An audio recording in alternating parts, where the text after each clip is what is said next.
السلام علیکم ورحمۃ اللہ وبرکاتہ۔ بسم اللہ الرحمن الرحیم۔ فصل اما العدالة فوجوه الطعن المتعلقة بها خمس۔ فصل هذا فصل، یعنی یہ ایک فصل ہے۔ کس چیز کے بیان میں؟ اس کا ذکر الگ سے مصنف رحمۃ اللہ تعالی علیہ نے نہیں کیا ہے، لیکن ان کی عبارت اس بات کو واضح کرتی ہے کہ یہ فصل عدالت سے متعلق اسباب طعن کے بیان میں ہے، لہذا آپ اسے بطور عنوان کہہ سکتے ہیں اور پڑھ سکتے ہیں: ھذا فصل فی وجوہ الطعن المتعلقۃ بالعدالت۔ یہ فصل ہے عدالت سے متعلق اسباب طعن کے بیان میں۔ یہ جو عدالت کا ذکر اس فصل میں کر رہے ہیں، یہ وہی ہے جسے آپ نے صحیح کی تعریف میں پڑھا تھا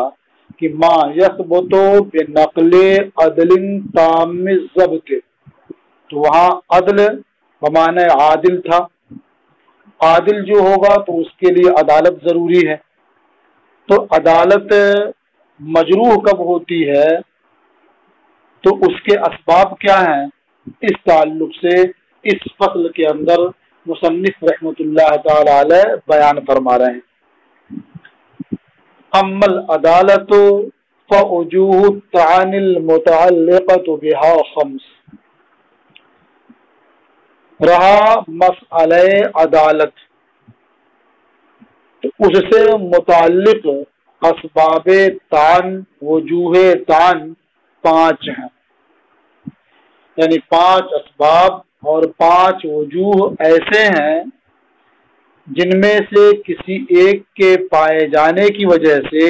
عدالت مجروح ہو جاتی ہے اور اب اس کی روایت قابل قبول نہیں رہ جاتی ہے۔ وہ 5 اسباب کیا ہیں؟ الاول بالکذب، یعنی پہلا سبب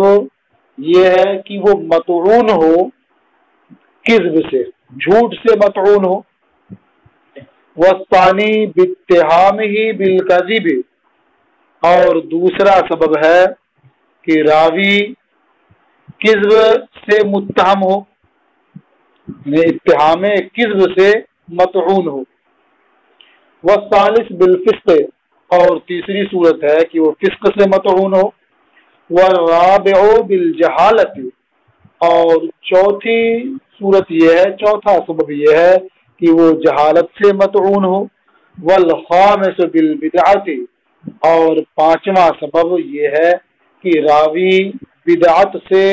بدعت کی وجہ سے مطعون ہو۔ تو یہ کل 5 اسباب ہیں، یعنی کذب، اتہام کذب، فسق، جہالت، بدعت، یہ 5 اسباب ہیں، 5 وجوہ ہیں جن کی وجہ سے راوی کی عدالت مجروح ہو جاتی ہے۔ اب ان 5 میں سے ہر ایک کی وضاحت کرتے ہوئے مصنف رحمۃ اللہ تعالی علیہ فرماتے ہیں: والمراد بکذب الراوی انہ ثبت کذبہ فی الحدیث النبوی صلی اللہ علیہ وسلم۔ کذب راوی سے مراد یہ ہے کہ حدیث نبوی صلی اللہ علیہ وسلم میں اس کا جھوٹ بولنا ثابت ہو جائے، یعنی یہ معلوم ہو جائے کہ اس راوی نے نبی کریم صلی اللہ علیہ وسلم پر افترا کیا ہے، حدیث گڑھی ہے،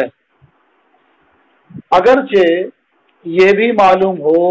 کہ وہ اس کا عادی نہیں ہے، یعنی وہ ہمیشہ حدیثیں گڑھتا نہیں ہے، حدیثیں وضع نہیں کرتا ہے، بلکہ اس نے صرف ایک بار ہی یہ کام کیا، پھر بھی اس کی روایت کردہ تمام احادیث کو موضوع قرار دیا جائے گا۔ تو یہ یعنی نبی کریم صلی اللہ علیہ وسلم کی حدیث کے تعلق سے جھوٹ بولنا اتنا بڑا عیب ہے، اتنا اہم طعن ہے کہ اب اس کی تمام روایت کردہ تمام احادیث موضوع قرار پاتی ہیں۔ تو فرماتے ہیں والمراد بکذب الراوی انہ ثبت کذبہ فی الحدیث النبوی صلی اللہ علیہ وسلم، کذب راوی سے مراد یہ ہے کہ حدیث نبوی صلی اللہ علیہ وسلم میں اس راوی کا جھوٹ بولنا ثابت ہو جائے۔ اب جھوٹ بولنا ثابت کیسے ہوتا ہے، اس تعلق سے فرماتے ہیں اما باقرار الواضع او بغیر ذلك من القرائن، یعنی یہ راوی کا جھوٹ بولنا چاہے خود واضح کے اقرار کر لینے سے ہو، اما باقرار الواضح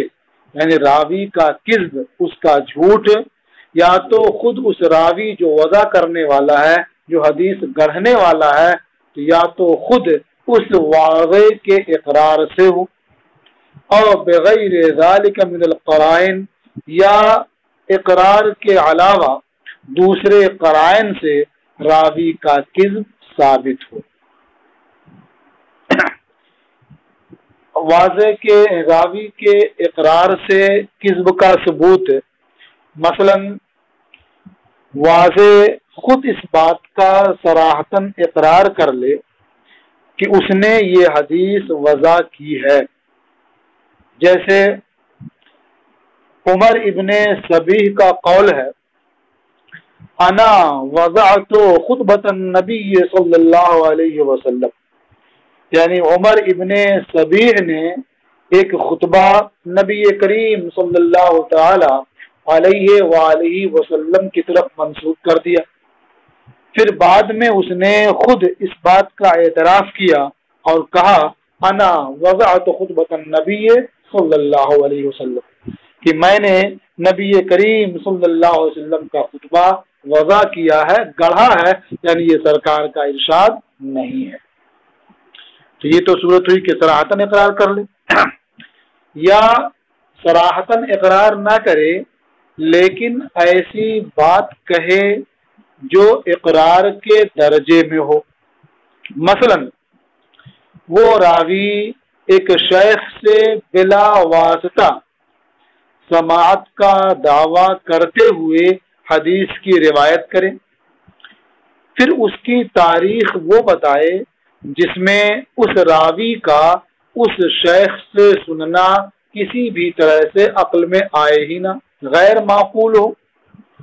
تو اس سے بھی یہ معلوم ہو جائے گا کہ اس نے حدیث گڑھی ہے، خود وضع کر لی ہے، اسے سنا نہیں ہے۔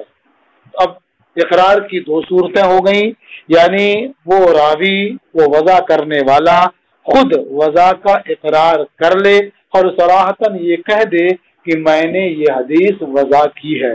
یا صراحتاً تو اقرار نہ کرے لیکن ایسی بات کہے جو اقرار کے درجے میں ہے، یا دوسرے قرائن سے ثابت ہو، اور بغیر ذالک من القرائن یعنی یا تو راوی کا کذب دوسرے قرائن سے معلوم ہو، ثابت ہو۔ مثلا اس نے جو روایت کی ہے اس روایت کا مضمون قرآن کریم یا سنت متواترہ یا اجماع قطعی یا عقل صریح یا حس صریح یا تاریخ یقینی کے اس طرح سے مخالف ہو کہ اس میں کسی تعویل کا احتمال نہ ہو اور نہ ہی تطبیق کی کوئی گنجائش ہو، تو اس سے یہ بات سمجھ میں آ جائے گی کہ راوی نے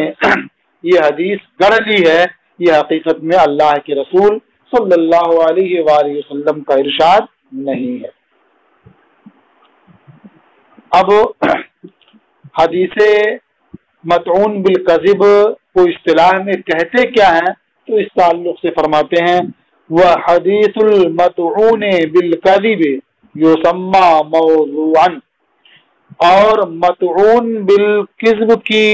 روایت کردہ حدیث کو اصطلاح میں موضوع کہا جاتا ہے۔ جو آپ یہ بار بار سنتے ہیں کہ یہ حدیث موضوع ہے، یہ حدیث گڑھی ہوئی ہے، تو اب حدیث موضوع ہونے یا گڑھی ہونے کے لیے یہ ضروری نہیں ہے کہ اس حدیث کا گڑھنا بالکل آپ کے سامنے ظاہر ہو جائے، بلکہ کسی بھی حدیث میں اگر اس کا اختراع اور کذب ثابت ہو گیا تو اب اس کی روایت کردہ تمام احادیث کے بارے میں یہ کہا جائے گا کہ یہ اس صنف سے موضوع ہے۔ اس کو بیان کرتے ہوئے فرماتے ہیں وَمَنْ ثَبَتَ عَنْهُ تَعَمُّدُ الْكَذِبِ فِي الْحَدِيثِ وَإِنْ كَانَ وُقُوعُهُ فِي الْعُمْرِ مَرَّةً وَإِنْ تَابَ مِنْ ذَلِكَ لَمْ يُقْبَلْ حَدِيثُهُ أَبَدًا، یعنی جس شخص سے حدیث نبوی میں عمدن قصدن جھوٹ بولنا ثابت ہو گیا، اگرچہ پوری زندگی میں اس جھوٹ کا وقوع ایک ہی بار ہوا ہو، اور اگرچہ اس راوی نے اس جرم سے توبہ بھی کر لی ہو، مگر اس کی حدیث کبھی قبول نہیں کی جائے گی۔ تو اب یہ تو بہت بڑی بات ہوئی کہ ایک مرتبہ پوری زندگی میں یہ جان بوجھ کر کے اس جرم کا ارتکاب کیا، اس کے بعد اس نے توبہ کر لیا، پھر بھی اس کی حدیث قبول نہیں کی جائے گی، بلکہ اس کا حال تو یہاں تک ہے کہ کسی کے لیے یہ روا نہیں ہے، جائز نہیں ہے کہ ایسے راوی کی حدیث بغیر اس کا حال بتائے ہوئے بیان کرے، اس لیے کہ اس شخص کی عدالت ساقط اور ہمیشہ کے لیے ختم ہو چکی ہے، اب کبھی اس کی عدالت واپس نہیں آ سکتی۔ چنانچہ امام ابن الصلاح نے فرمایا کہ اللہ کے رسول صلی اللہ علیہ وسلم کی حدیث میں دانستہ کذب سے توبہ کرنے والے کی روایت کبھی قبول نہیں کی جائے گی، اگرچہ اس نے سچی توبہ کی ہو، جیسا کہ امام احمد ابن حنبل اور امام بخاری کے شیخ ابو بکر حمیدی اور ابو بکر سیرفی نے ذکر کیا ہے۔ اور سمعانی نے تو فرمایا ہے کہ جو شخص خبر واحد میں کذب کا مرتکب ہوا، اس کی پہلے کی روایت کردہ حدیث کو بھی ساقط کرنا ضروری ہے۔ مگر اس سلسلے میں امام نووی رحمۃ اللہ تعالی علیہ نے شرح مسلم میں فرمایا کہ ایسے شخص کی روایت سچی توبہ کے بعد دیگر شرائط کے ساتھ قبول کی جائیں گی، اور اس پر انہوں نے کچھ دلیلیں بھی پیش کی ہیں۔ تو اس سے یہ معلوم ہوتا ہے کہ جس کا کذب ثابت ہو گیا، اب اگر وہ توبہ کر لے تو اس کی روایت قبول ہوگی یا نہیں۔ تو مصنف رحمۃ اللہ تعالی علیہ کا مذہب یہ ہے، جسے انہوں نے اس کتاب میں بیان کیا ہے، کہ اس کی روایت سچی توبہ کرنے کے بعد بھی مقبول نہیں ہوگی۔ لیکن امام نووی رحمۃ اللہ تعالی علیہ کا اس میں اختلاف ہے، وہ فرماتے ہیں کہ اگر سچی توبہ کر لیتا ہے تو باقی شرطوں کے پائے جانے کی صورت میں اس کی حدیث بعد توبہ اس کی حدیث قبول کی جا سکتی ہے۔ فرماتے ہیں بخلاف شاہد زور اذا تابا، برخلاف جھوٹی گواہی دینے والے کے، یعنی جس نے جان بوجھ کر کے نبی کریم صلی اللہ علیہ وسلم کی حدیث میں کذب کا ارتکاب کیا تو توبہ بھی کر لے، جب بھی اس کی روایت قبول نہیں کی جائے گی۔ لیکن اگر کسی نے جان بوجھ کر کے جھوٹی گواہی دی، پھر اس نے بعد میں توبہ کر لیا، تو اب اس کی گواہی بعد میں قبول کی جاتی ہے۔ اسی کو بیان کیا ہے، بخلاف شاہد زور اذا تابا، برخلاف جھوٹی گواہی دینے والے کے جب وہ توبہ کر لے تو اس کی گواہی مقبول ہوگی۔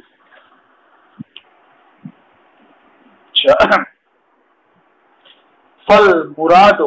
بالحدیث الموضوع فی اصطلاح المحدثین هذا لا انه ثبت كذبه وعلم ذلك في هذا الحديث بخصوصه۔ تو محدثین کی اصطلاح میں فالمراد بالحدیث الموضوع فی اصطلاح المحدثین هذا، تو محدثین کی اصطلاح میں حدیث موضوع سے مراد یہی ہے، یعنی اس کا راوی مطعون بالکذب ہے۔ حدیث موضوع سے مراد یہی ہے کہ اس حدیث کا راوی مطعون بالکذب ہے۔ لأنه ثبت كذبه وعلم ذلك في هذا الحديث بخصوصه، یہ مراد نہیں ہے کہ اس راوی کا خاص اس حدیث میں جھوٹ بولنا ثابت اور معلوم ہو چکا ہے،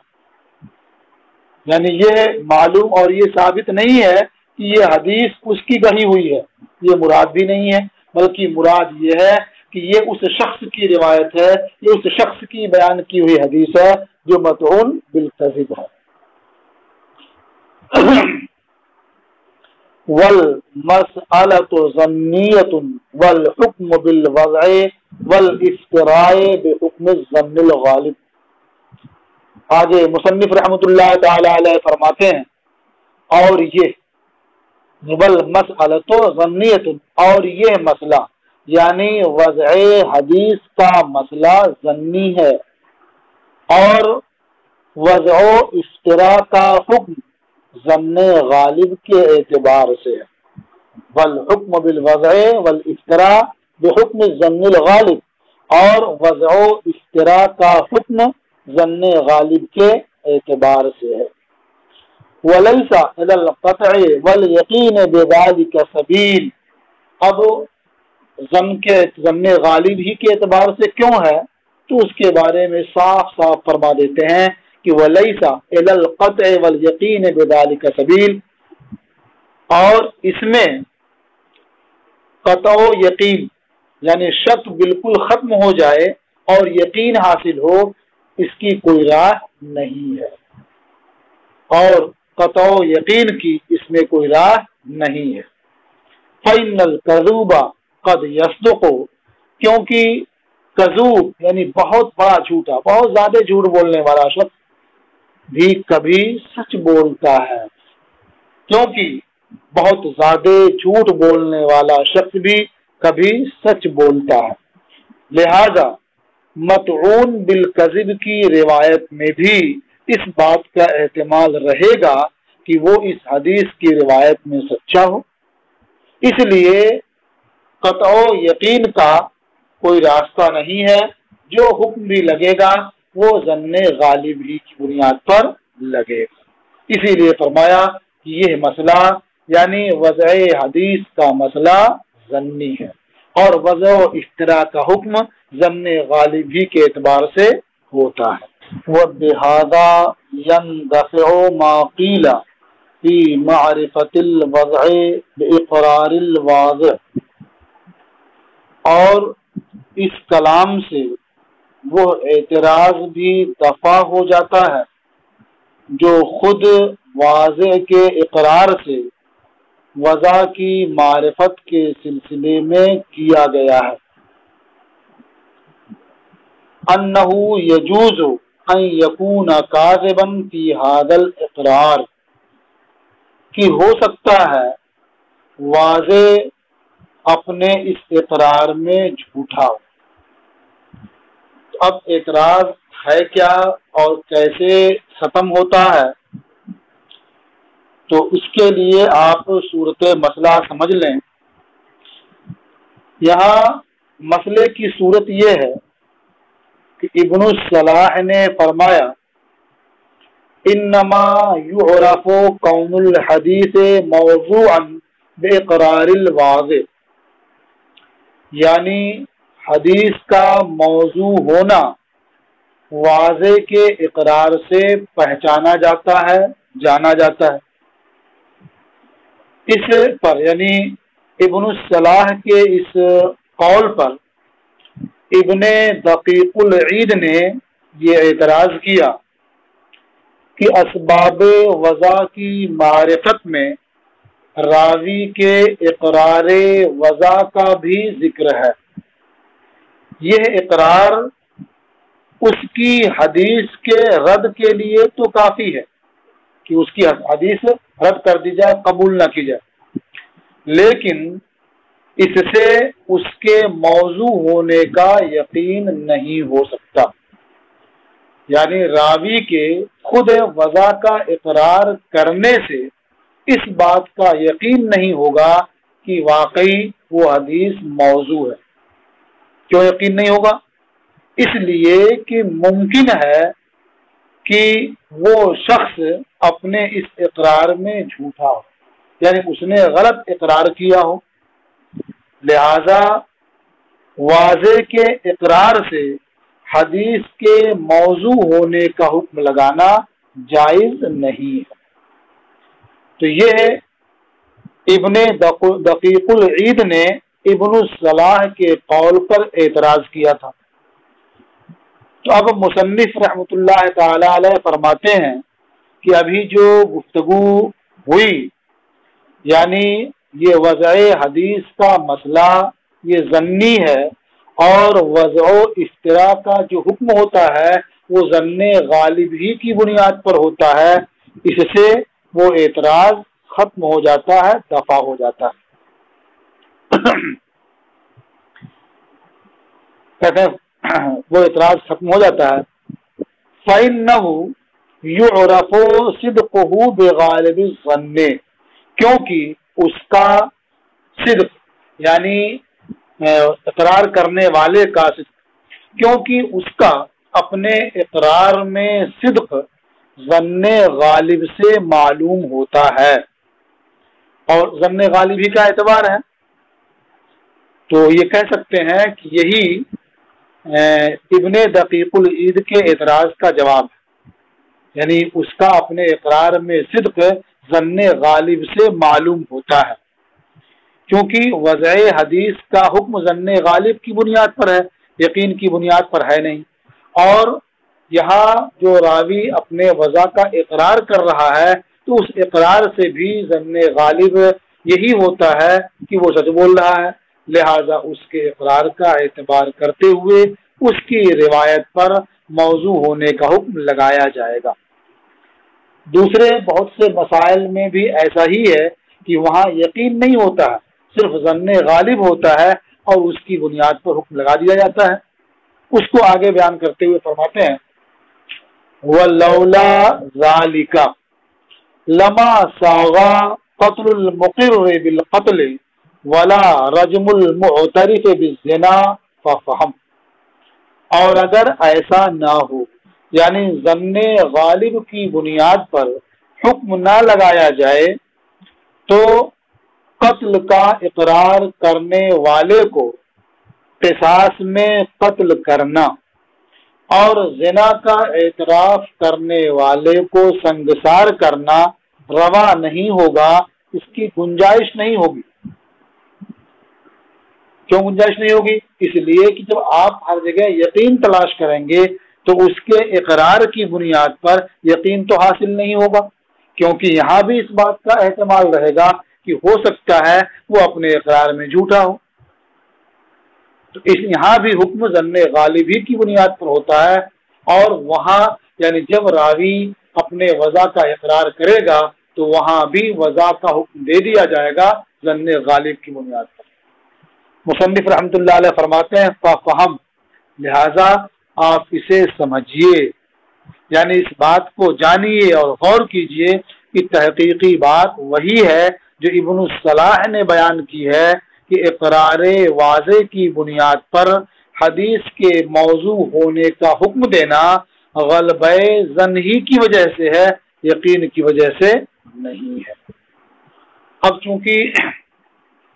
مطعون بالکذب کی جو روایت ہوگی اسے موضوع کا نام دیا جاتا ہے، تو اب موضوع کی یوں تو بہت سی مثالیں ہیں، ایک مثال آپ بھی سن لیں جو دلچسپ بھی ہے اور ہمارے خیال میں آپ کے ذہن میں ہوگی بھی ہے۔ وہ مثال یہ ہے کہ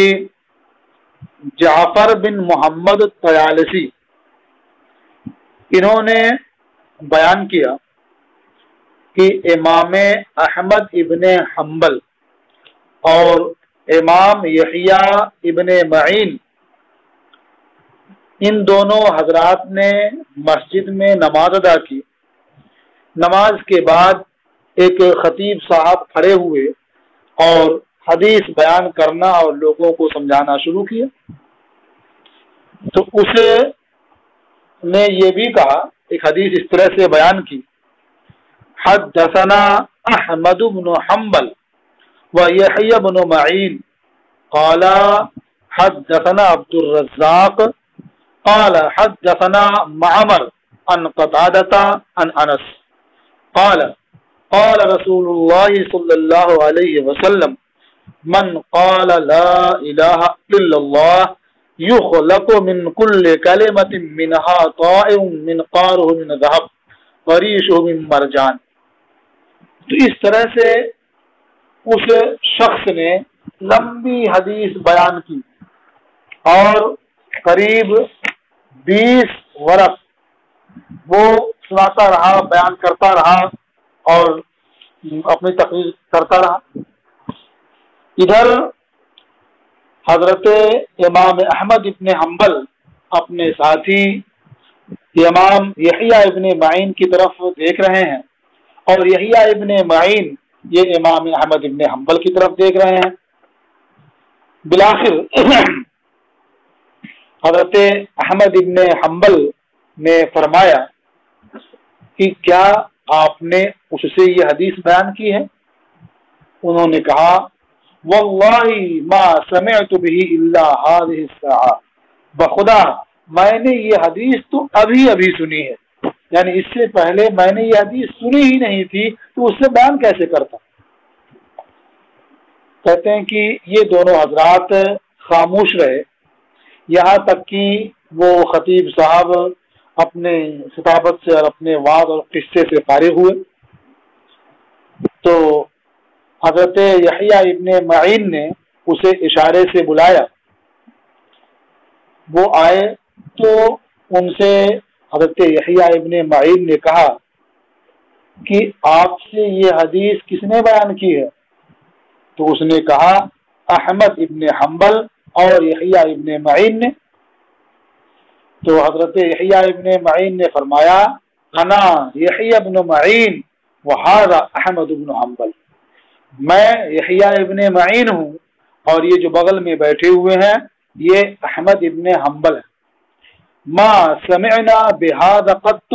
فی حدیث رسول اللہ صلی اللہ علیہ وسلم، ہم نے کبھی اسے اللہ کے رسول صلی اللہ علیہ وسلم کی حدیث میں سنا ہی نہیں۔ اگر تمہیں جھوٹ بولنا ہی ہے تو کم از کم ہمارا نام تو استعمال نہ کرو۔ تو یہ سن کر کے وہ خطیب صاحب ناراض ہوئے اور بولے انت یحییٰ ابن معین، آپ یحییٰ ابن معین ہیں؟ انہوں نے فرمایا ہاں میں یحییٰ ابن معین ہوں۔ تو خطیب صاحب نے اپنی چرب زبانی سے کہا لم ازل اسمع ان یحییٰ ابن معین احمق، میں اب تک سنتا رہا کہ یحییٰ ابن معین احمق ہے، وما علمتہ الا هذه الساعة، لیکن مجھے اس کا علم کہ واقعی یحییٰ ابن معین احمق ہے یہ ابھی ابھی ہوا ہے۔ اب یحییٰ ابن معین کو اور حیرانی ہوئی، انہوں نے پوچھا کہ بھائی تمہیں یہ کیسے معلوم ہوا کہ میں احمق ہوں؟ یہ سن کر کے اس خطیب نے کہا کہ اس لیے معلوم ہوا کہ آپ کی بات سے تو ایسا لگتا ہے کہ دنیا میں آپ دونوں کے علاوہ اور کوئی یحییٰ ابن معین اور احمد ابن حنبل ہے ہی نہیں، جبکہ میں نے ان کے علاوہ جو آپ کے بغل میں بیٹھے ہوئے ہیں ان کے علاوہ 17 احمد ابن حنبل سے حدیثیں لکھی ہیں، روایت کی ہیں۔ یہ سن کر کے حضرت امام احمد ابن حنبل نے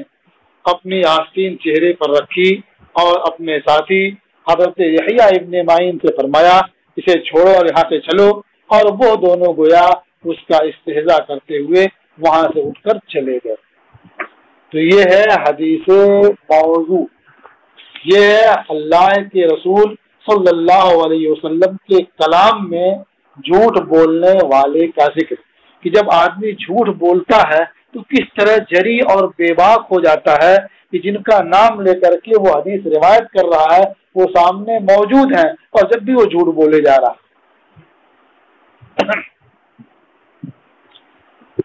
اب آگے جو اسباب طعن میں سے دوسرا سبب ہے اسے مصنف رحمت اللہ تعالی علیہ بیان فرماتے ہیں، کہتے ہیں وَأَمَّا اتہام الراوی بالکذب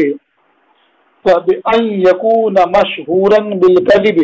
ومعروفا به في كلام الناس ولم يثبت كذبه في الحديث النبوي، اور رہا راوی کا متہم بالکذب ہونا، تو اس کی صورت یہ ہے کہ وہ لوگوں سے بات چیت کرنے میں جھوٹا مشہور و معروف ہو، ولم یثبت کذبہ فی الحدیث النبوی، لیکن حدیث نبوی میں اس کا جھوٹ بولنا ثابت نہ ہو، یعنی عوامی گفتگو میں اپنی بات چیت میں تو یہ مشہور و معروف ہو کہ جھوٹا آدمی ہے، جھوٹی بات کرتا رہتا ہے، لیکن اللہ کے رسول صلی اللہ علیہ وسلم کی حدیث میں جھوٹ بولتا ہے یہ بالکل ثابت نہ ہو، تو اسے کہتے ہیں اس راوی کو کہ یہ متہم بالکذب ہے، یعنی اپنے کلام میں اس کا جھوٹا ہونا تو مشہور ہے لیکن اللہ کے رسول صلی اللہ علیہ وآلہ وسلم کے کلام میں اس کا جھوٹ بولنا ثابت نہیں ہے۔ وفی حکمہ روایت ما یخالف قواعد معلومۃ ضروریۃ فی الشرع، اور اتہام بالکذب کے حکم میں اس حدیث کی روایت بھی ہے جو شرع کے قواعد معلومہ ضروریہ کے خلاف ہو، کذا قیل ایسا ہی کہا گیا ہے، یعنی یہ بات کہی گئی ہے کہ جو شخص ایسی روایت کرے جو شریعت کے قواعد مشہورہ معلومہ کے خلاف ہو تو وہ شخص متہم بالکذب کے حکم میں ہے، اس لیے کہ اس کی روایت اس بات کا سبب ہوگی کہ وہ وضع حدیث سے متہم ہو۔ اب اس حدیث کا متہم بالکذب راوی کی روایت کا حکم کیا ہوگا، تو اس کے بارے میں فرماتے ہیں وَيُسَمَّى هَذَا الْقِسْمُ مَتْرُوكًا، اور اس قسم کا نام متروک رکھا جاتا ہے، کما یقال حدیثہ متروک، جیسے کہا جاتا ہے حدیثہ متروک یعنی اس کی حدیث متروک ہے، وفلان متروک الحدیث، اور کہا جاتا ہے کہ فلاں راوی متروک الحدیث ہے۔ اب جو مطعون بالکذب ہے اس کے بارے میں آپ نے پڑھ لیا کہ مصنف رحمۃ اللہ تعالی علیہ کے نزدیک اگر وہ سچی توبہ کر لے جب بھی اس کی روایت قبول نہیں کی جائے گی۔ اب یہ جو متہم بالکذب راوی ہے اگر یہ سچی توبہ کر لے تو اس کی روایت قبول کی جائے گی یا نہیں، اس کے تعلق سے بیان کرتے ہوئے فرماتے ہیں وَهَذَا الرَّجُلُ إِن تَابَ وَصَحَّتْ تَوْبَتُهُ وَظَهَرَتْ أَمَارَاتُ الصِّدْقِ مِنْهُ جَازَ سَمَاعُ الْحَدِيثِ۔ اور یہ شخص جو متہم بالکذب ہے اور یہ شخص اگر توبہ کر لے اور اس کی توبہ صحیح ہو وَظَهَرَتْ أَمَارَاتُ الصِّدْقِ مِنْهُ، یہ واو جو ہے یہ عطف ہے اور عطف کے لیے ہے اور یہ برائے تفصیل ہے، تو اس لیے ترجمہ کہہ سکتے ہیں یعنی صدق کی علامتیں اس سے ظاہر ہوں۔ علامتیں ظاہر ہونے کا مطلب کیا ہے؟ یعنی توبہ کر لینے کے بعد اس سے عوامی گفتگو میں بھی جھوٹ بولنے کا ظہور نہ ہو،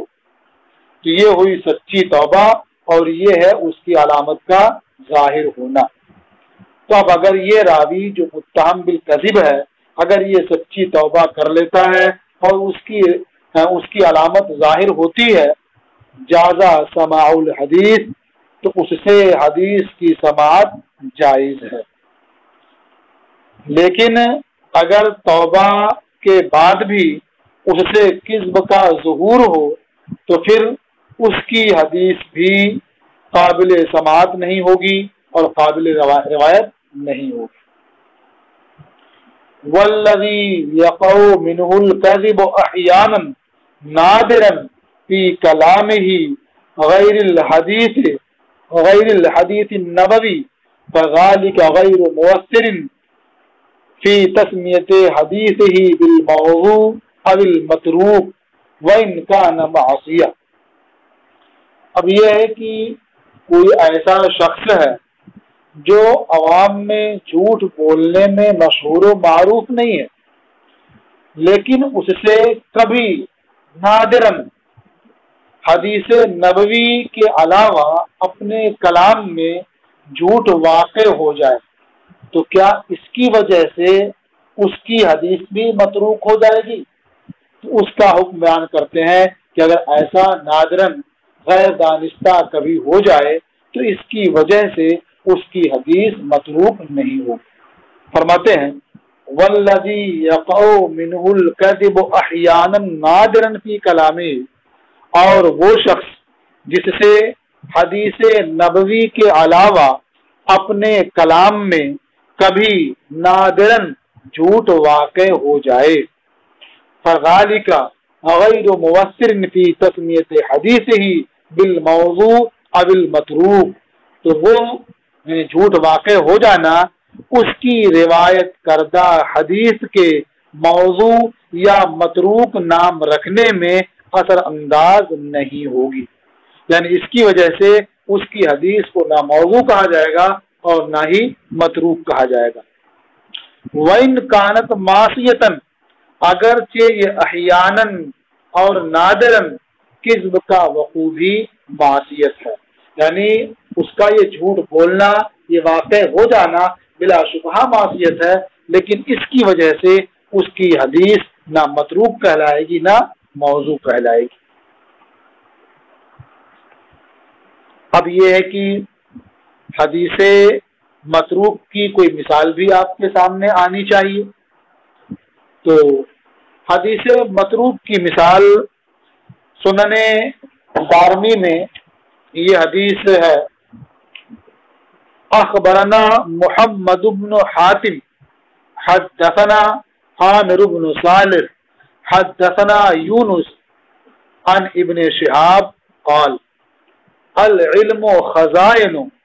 وتفتحها المسألہ، یعنی علم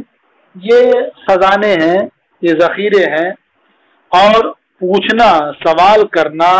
اس خزانے کو کھول دیتا ہے۔ تو اب یہ حدیث، اس حدیث کے بارے میں خود سنن دارمی میں ہے کہ متروک الحدیث، یعنی وضاحت کر دی گئی ہے کہ اس سند میں عامر ابن صالح ہے۔ عامر ابن صالح یہ عبداللہ ابن عروہ کے بیٹے ہیں، اور یہ عامر ابن صالح متروک الحدیث ہیں، لہذا یہ حدیث متروک ہوگی۔ تو یہ اسباب تان میں جو 5 اسباب آپ نے پڑھے تھے، اس میں سے 2 کا تفصیلی بیان ہو چکا اور اس کی مثال بھی آپ نے سماعت کر لی۔ اب تیسرا سبب ہے فسق، جو انشاءاللہ تبارک و تعالی کل آپ سماعت فرمائیں گے۔ السلام علیکم ورحمۃ اللہ تعالی وبرکاتہ۔